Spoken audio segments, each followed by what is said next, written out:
Friends, এই জওহরলাল নেহরুর একটা অনেক পুরনো একটা ভিডিও দেখছিলাম। ওখানে জওহরলাল নেহরু বলছিল হিন্দু আর মুসলিম একসাথে থাকতে পারবে না বলেই সেই কারণে জওহরলাল নেহরু দেশটাকে টুকরো করেছিল। হুম। কিন্তু এই মুসলিমদের জন্য তো আলাদা দেশ দিয়ে দিল পাকিস্তান। তাহলে ভারতবর্ষের মধ্যে কি করে হিন্দু মুসলিম একসাথে রয়েছে?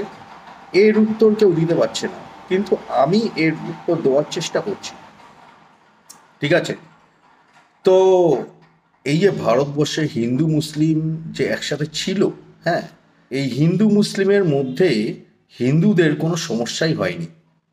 মানে হিন্দুরা এরকম বলেনি যে আমরা মুসলিমদের সাথে থাকতে পারবো না, এটা হিন্দুরা বলেনি, এটা মুসলিমরাই বলেছিল। অ্যাকচুয়ালি মুসলিমরা কি চেয়েছিল? ওরা যাতে একটা শরিয়াতি আইন চালানোর মতন একটা জায়গা পায়, হিন্দুদের ওপর অত্যাচার করার জন্য একটা জায়গা পায়, একটা স্বাধীন জায়গা পায়, সেই কারণেই তারা এই এই জিনিসটা করেছিল। ঠিক আছে, এই দাবিটা করেছিল। তারা হিন্দুদের ওপর অত্যাচার করার জন্যই, ঠিক আছে, স্বাধীনভাবে যাতে তারা হিন্দুদের ওপর অত্যাচার করতে পারে, সেই কারণেই জওহরলাল নেহরুর কাছে এই দাবিটা করেছিল। কিন্তু জওহরলাল নেহরু তো এরকমভাবে পাবলিকলি প্রচার করতে পারবে না, সেই কারণে হিন্দুদের ঘাড়েও দোষটা চাপিয়ে দিয়েছিল। হিন্দুরাও মুসলিমদের সাথে থাকতে পারবে না, মানে হিন্দু মুসলিম কেউই একসাথে থাকতে পারবে না, এরকমভাবে বলেছিল।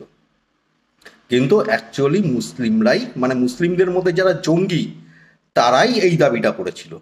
তারা হিন্দুদের ওপর অত্যাচার করার জন্য, তারা যাতে স্বাধীনভাবে হিন্দুদের ওপর অত্যাচার করতে পারে, স্বাধীনভাবে হিন্দু মহিলাদের ধর্ষণ করতে পারে, স্বাধীনভাবে হিন্দুদের ক্ষতি করতে পারে, স্বাধীনভাবে শরিয়াতি আইন চালাতে পারে, সেই জন্যই তারা একটা জায়গা চেয়েছিল, একটা দেশ চেয়েছিল।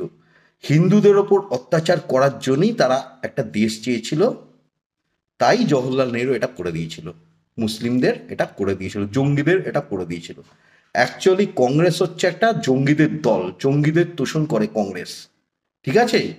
তো পাবলিকলি এই বিষয়টা প্রকাশ করতে পারবে না, তাই এই গল্প দিয়েছিল। ঠিক আছে, ভারতবর্ষে তো ওরা স্বাধীনভাবে মার্ডার ধর্ষণ করতে পারবে না, স্বাধীনভাবে শরিয়াতি আইন চালাতে পারবে না, হিন্দু মহিলাদের উপর অত্যাচার চালাতে পারবে না, ধর্ষণ করতে পারবে না ভারতবর্ষের মধ্যে। সেই কারণে ওরা স্বাধীনভাবে যাতে হিন্দু মহিলাদের ধর্ষণ করতে পারে, হিন্দু মহিলাদের ওপর অত্যাচার করতে পারে, হিন্দুদের ওপর অত্যাচার করতে পারে, হুম, সেই জন্যই একটা দেশ চেয়েছিল। এটাই ছিল উদ্দেশ্য। এমন একটা জায়গা দিয়ে দাও, একটা জায়গা দিয়ে দাও আমাদের, আমরা যাতে হিন্দুদের উপর অত্যাচার করতে পারি, স্বাধীনভাবে অত্যাচার করতে পারি, সেই জন্যই একটা জায়গা চেয়েছিল। আর সেটাই জওহরলাল নেহরু দিয়েছিল। কিন্তু জওহরলাল নেহরু এটা পাবলিকলি বলতে পারবে না, তাই হিন্দুদের ঘাড়েই দোষ চাপিয়ে দিয়েছিল, হিন্দুদের ঘাড়েও দোষ চাপিয়ে দিয়েছিল। মানে বলে দিয়েছিল যে হিন্দু মুসলিম কেউই একসাথে থাকতে পারবে না। এটা হচ্ছে উত্তর। ঠিক আছে, ওরা কোনো জবাব দিতে পারবে না।